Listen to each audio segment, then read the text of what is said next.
Sir Iran से हम बलूचिस्तान पे आ गए हैं, तो बलूचिस्तान से ही थोड़ा सा आगे चलाते हैं।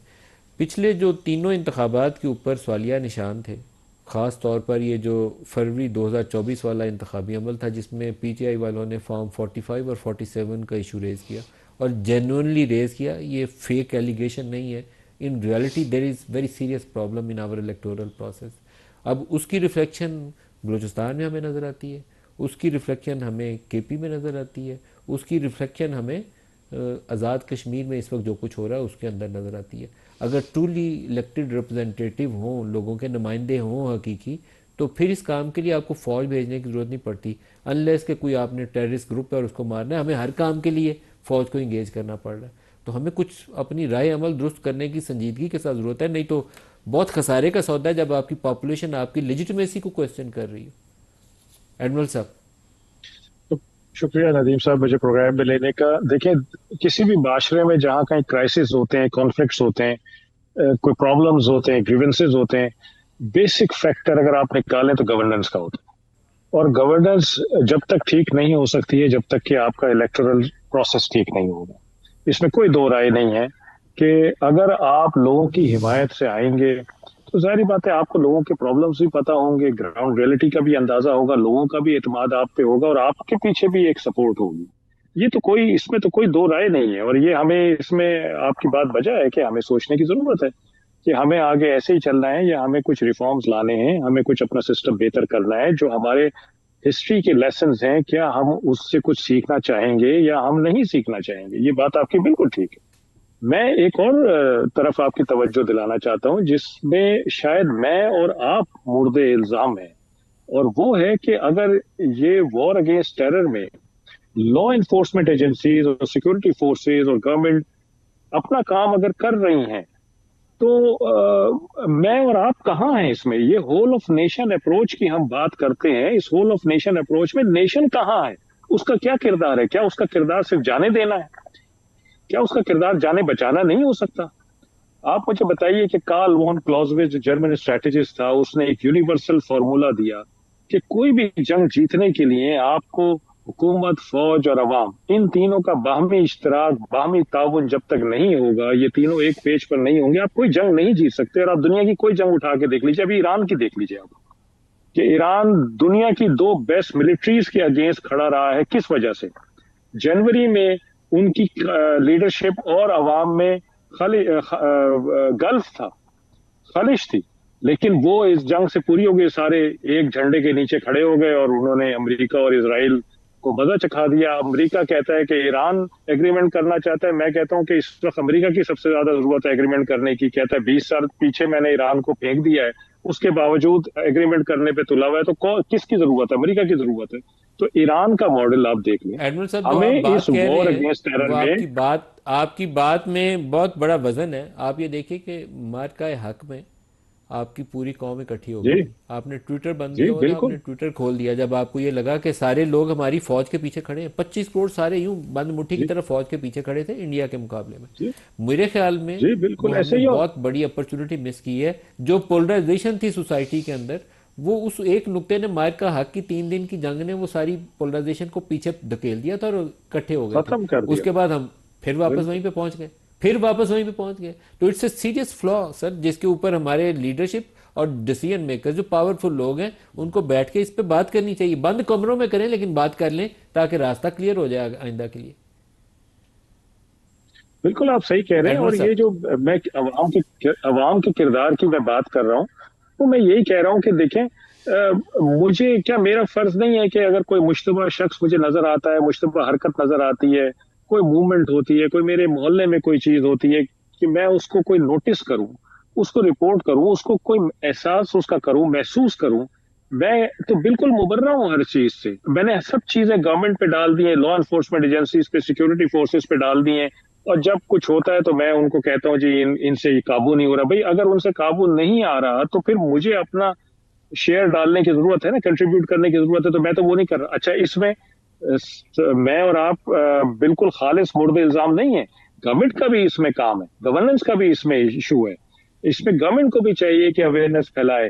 आप आपको याद होगा 2007-8 में ये कैंपेन चलाई गई थी कि कुछ नंबर दिए गए थे, टीवी पे एड्स आते थे कि अगर आपको इस तरह का कोई शख्स नजर आए, इस तरह के कपड़े पहने हुए हो, इस तरह की चाल हो, उसके मुंह पे ऐसे असरात हो, तो आप समझे कि ये मुश्तबा आदमी है। तो एक अवेयरनेस हुई थी, एक एजुकेशन हुई थी लोगों की, लोगों ने रिपोर्ट करना भी शुरू किया था। कहाँ है वो सब मेजर्स? क्यों नहीं अभी दोबारा हम कर सकते? कब तक हम इस तरह से ये जाने देते रहेंगे और हाथ पे हाथ रख के बैठे रहेंगे और कोई मेजर्स नहीं लेंगे? मुझे ये चीज समझ नहीं आती कि जो फ्लॉज हैं, जो लूप होल्स हैं, जो शॉर्टकमिंग्स हैं, उनको हम क्यों नहीं आइडेंटिफाई कर रहे? हर दफा हम एक नया इरादा करते हैं, नया जज्बा दिखाते हैं, फिर स्टेटमेंट्स आती हैं, कुछ दिन सुकून होता है और फिर उसके बाद ये सब कुछ हो जाता है। क्यों एक जान की भी वैल्यू नहीं है हमारे ये यहाँ? ये हमें देखने की जरूरत है गलत। नदीम साहब। ये जो इनका जुमला था ना फैसल साहब का, कि क्यों एक जान की अहमियत नहीं है, मेरे अब मैं कई दिनों से ये सवाल उठा रहा हूँ, मैं अपने आप से भी पूछता हूँ और प्रोग्राम में भी पूछता हूँ। 42 लोगों की शहादत हुई है ना 3 दिनों में। और पिछले 1 साल में, पिछले 20 साल से ज़्यादा, या 2 सालों में पिछले 20 साल से ज़्यादा दहशतगर्दी के वाक़यात पाकिस्तान में। दुनिया में हम इस वक्त सबसे बड़ा नेशन है जो टेररिज्म फेस कर रहा है। क्या ये लोगों की जो कुर्बानियाँ हैं, ये जो शहादतें 42 थी, इनको रोका नहीं जा सकता था? हमें कहीं इसका जवाब ढूंढना चाहिए। इसमें नाकामी किसकी है? मेरी है, आपकी है, हुकूमत की है, फ़ौज की है, कलेक्टिवली हम सारों की है? इसका बैठ के कहीं एक दफ़ा जवाब ढूंढ लें तो मसला हल हो जाए। मसला हल हो सकता है। देखें, एक बहुत बड़ा सवालिया निशान है, मैं समझता हूँ। देखें, वो बड़े लोग हैं जिन्होंने फौज पाकिस्तान तो के लिए देखें अपनी ना, जानें दी हैं, लेकिन उसको बचाया जा सकता है? नहीं बचाया जा सकता? बिल्कुल बचाया जा सकता। देखें, अब आप जैसे आपने मार के हक का कहा, पूरी कौम आपके साथ खड़ी हो गई, बिकॉज सामने दुश्मन बड़ा क्लियर था। अब इसमें दुश्मन जो है, हम इल्ज़ाम लगाते हैं, सामने नहीं, छुपा हुआ है, छुप के ही वो वार करता है। बट जैसे मैंने पहले शुरू में कहा, देखें जो है ना, जो क्लॉजवर्थ वगैरह ने, उसने भी ये कहा था कि जो मिलिट्री इंस्ट्रूमेंट है, it is one of the element of the state craft. तो आप मिलिट्री इंस्ट्रूमेंट को आप अप्लाई करते हैं, वो आपको इन्वायरमेंट क्रिएट करके देता है, बट उस इन्वायरमेंट के बाद उसको स्टेबलाइज करना, उसको बैलेंस करना, उसको बाकी होलसम तरीके से देखना, वो तो फिर ब्यूरोक्रेसी का काम है और सियासी लीडरों का काम है। क्योंकि बलूचिस्तान में मैं खुद देखें, मैंने वहाँ ऑपरेट किया हुआ है, वहाँ मैं रहा हूँ। अब ये हमारे जो सियासी जो अकाबरीन है, जिस सिस्टम के तहत इलेक्ट होकर आते हैं, उस सिस्टम पर भी ये सवाल या निशान उठाया जाता है। सर वो सिस्टम दुरुस्त नहीं है। अब आप देखिए KPK में, देखें KPK में कहने को तो PTI की हुकूमत है, और वहां बिल पास कर रहे हैं अपनी मराद का कि हमें ब्लू पासपोर्ट दे दें, तनख्वाहें बढ़ा रहे हैं, उनके खुद ही स्पीकर बैठ आधे के, से ज़्यादा KP के जो डिस्ट्रिक्ट्स हैं, शाम को आप उसके अंदर नहीं जा सकते। और उनके लीडर क्या इलेक्टेड वहां से लोग क्या कर रहे हैं, वो पास कर रहे हैं कि हमें ब्लू पासपोर्ट दे दें, हमारी तनख्वाहें डबल कर दें, ममनुआ बोर के लाइसेंस दे दें, वो लाइसेंस दे सरकारी दें। घरों में तो फ्री रहने की देखें इजाजत कि दे मेरा दें। मतलब है कि ये कितना बड़ा सवालिया निशान है इनकी परफॉर्मेंस के ऊपर। और जैसे मैंने फैक्ट्स एंड फिगर बताया आपको बलूचिस्तान के, कि 300 से 350 वहां से इलेक्ट होकर बंदे आए हुए हैं कॉन्सर्ट समेत। अगर अपने अपने डिस्ट्रिक्ट्स में हों तो लोगों को ऑन बोर्ड लें, उनके मामलात को हल करें, गुड गवर्नेंस वहाँ इंश्योर की जाए, वहाँ जॉब अपॉर्चुनिटीज हों, लोगों को फील हो कि स्टेट हमारे साथ खड़ी हुई है। सर स्टेट पता नहीं किसके साथ खड़ी है, मैं तो समझ तो नहीं अब आता। आप देखें कि हमारे पंजाब हुकूमत ने सर ये जो CDC डिपार्टमेंट बनाया है, CDC शायद उसको बोलते हैं, CCD जी, वो कई हजार बंदे को रात को मोटरसाइकिल चोरी में बंदा पकड़ते हैं, सुबह बाहर ले जाके उसको गोली मार के मार देते हैं। इसलिए करते ये एक्स्ट्रा जुडिशियल किलिंग्स कर रहे हैं, ये सिस्टम को बनाने के बजाय सिस्टम को तबाह कर रहे हैं। क्योंकि अदालतें परफॉर्म नहीं कर रही। Sir this is the problem of the government. उसको लॉज को ठीक करें, लॉ को ठीक करें। और नेशनल एक्शन प्लान में दिया हुआ है कि हमने अदालती रिफॉर्म्स करनी है। जब अदालतें छोड़ देंगी तमाम प्रूफ के साथ भी लोगों को, तो ये क्या करे पुलिस? सर ये जो मावरा अदालत कत्ल है ना सर, ये नफरत पैदा करते हैं पॉपुलेशन में। Of course. और आपने कई हजार बंदा पंजाब में मार दिया। तो देखिए, बलूचिस्तान में लोग क्यों सवाल उठाते हैं? क्योंकि बलूचिस्तान में भी ये वाकयात हुए थे। देखिए, मैं इंटर्नमेंट सेंटर्स में बंदे डाले गए, एक्स्ट्रा जुडिशियल किलिंग हुई, और पंजाब अब सबसे बड़ी मिसाल है इस वक्त। उसमें कई हजार बंदा मार दिया उन्होंने। और वो कहते हैं हम क्राइम रेट कंट्रोल कर रहे हैं। खुदा का नाम लो, ये जमहूरियत है? ये तो आमरीत से भी बदतरीन एक तरीकाकार है। पंजाब में क्राइम रेट तो बाकी नीचे आया है, तो फिर बंदे मारते रहे। अच्छा, लेकिन अगर अदालतें परफॉर्म नहीं करेंगी तो फिर जो है, जो सोसाइटी जो है किसी और तरफ जाएगी। तो हमने देखे ना, whole of the country, whole of the nation और whole of the society approach के तहत आगे चलना है। और बजाय पुलिस वाले दो बैठ के डिसाइड करते हैं कि इस मोटरसाइकिल चोर को गोली मार दो, इसको थाने से अदालत से सजा नहीं मिलनी, और वो गोली मार देते हैं। नदीम भाई देखें, पुलिस का तो हाल ये है कि आपको वो कहती है ट्रांसपेरेंसी इंटरनेशनल कि सबसे करप्ट इदारा ही पुलिस है, और नंबर 2 कहती है जुडिशरी आपका, जिससे हर बंदे का वास्ता पड़ता है। तो हमें ये चीज़ें ठीक करनी चाहिए। देखें, और बात अब जैसे अब आज गए प्राइम मिनिस्टर साहब वहाँ पे, बड़ी अच्छी बात है, पहुँचे।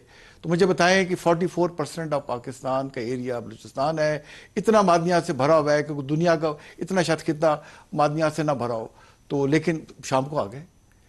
तो वहाँ क्यों नहीं अपने हफ्ता या 2 हफ्ते महीना बैठते, वहीं से गवर्नमेंट को जो है वहाँ से रन करें, और ताकि लोगों को पता हो। सर अगर इस्लामाबाद में बैठ के हुकूमत चलाई जा सकती है तो कोयटा से भी बैठ के चलाई जा सकती हर है, जगह और चलाई जा मॉडल टाउन सकती में है। इजलास हो सकते हैं तो ज़ियारत में भी आप इजलास हो देखें, मैं सकते हैं, मिसाल क्यों नहीं बैठते वहाँ आपको मिसाल देता हूँ। मैं देखिए जनरल मुशर्रफ की, पता नहीं उसमें जैसे हमने पढ़ा कि जब कारगिल में हमने चोटियाँ खाली पकड़ी तो वहाँ जाके रात गुजारी उन्होंने।